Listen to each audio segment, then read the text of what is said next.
de notre envoyé spécial à Zandjiakou, le jour et la nuit. Médaillée d'argent lors du relais mixte de samedi, Anaïs Chevalier-Boucher n'avait pourtant pas la tête des grands jours à part sur les photos, pour faire bonne figure, au terme de cette course par équipe.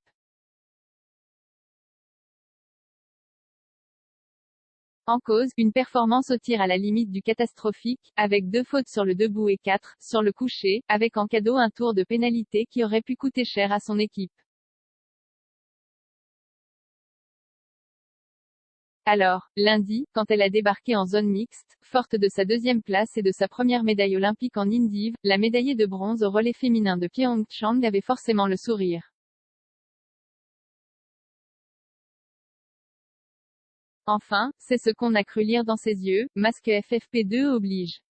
J'étais venue pour ça, une médaille en solo, donc je suis contente de l'avoir dès la première course individuelle, confie-t-elle.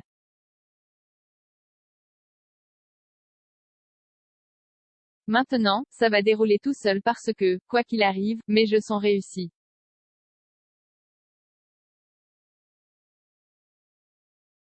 Après je suis quelqu'un de perfectionniste et je n'ai pas envie de m'arrêter là. Mais on ne sait pas comment peut évoluer la forme et tout ça, donc ça s'est fait et c'est super. De bonnes conditions devant sur le pas de tir, pas besoin d'être un grand spécialiste du bibi pour comprendre que, ce qui a fait la différence lundi, c'est ce tir retrouvé, avec un 19 sur 20 qui va bien par où il passe.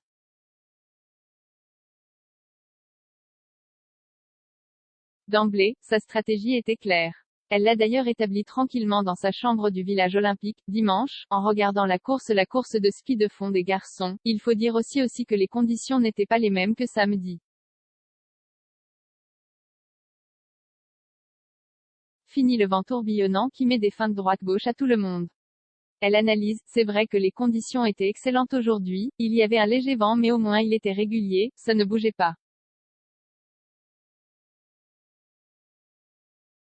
Tout était réuni pour faire du bon biathlon et du bon tir. Si elle joue les modestes, Jean-Paul Giacchino, l'entraîneur de tir des filles, n'est pas dupe. Le vent régulier, très bien, mais c'est surtout dans la tête que la médaille s'est jouée.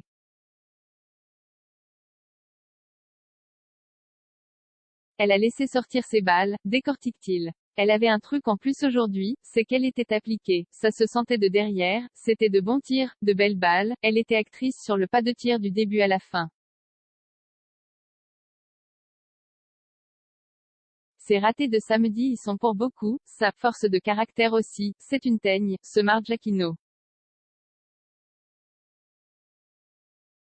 Un changement de stratégie au tir qui finit par payer. Explication de Fredo Jean, dimanche, elle a fait le choix de revenir faire la petite séance de tir qui va bien, histoire de passer un peu de temps derrière la carabine, à la différence d'une Julia Simon, qui a pris l'option classique, comprendre, le repos, pour récupérer physiquement.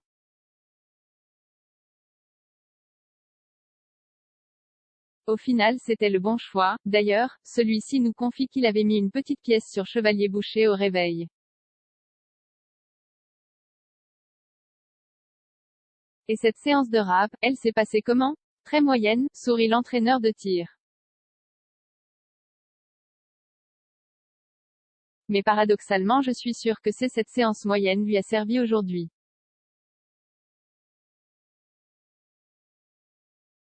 Ça est le changement de stratégie opéré au printemps dernier. Anaïs a toujours été une shooteuse comme on dit dans notre jargon mais c'est vrai qu'elle est arrivée en me proposant quelque chose, en voulant tirer un peu plus vite et je l'ai accompagnée là-dedans, relate Giacchino.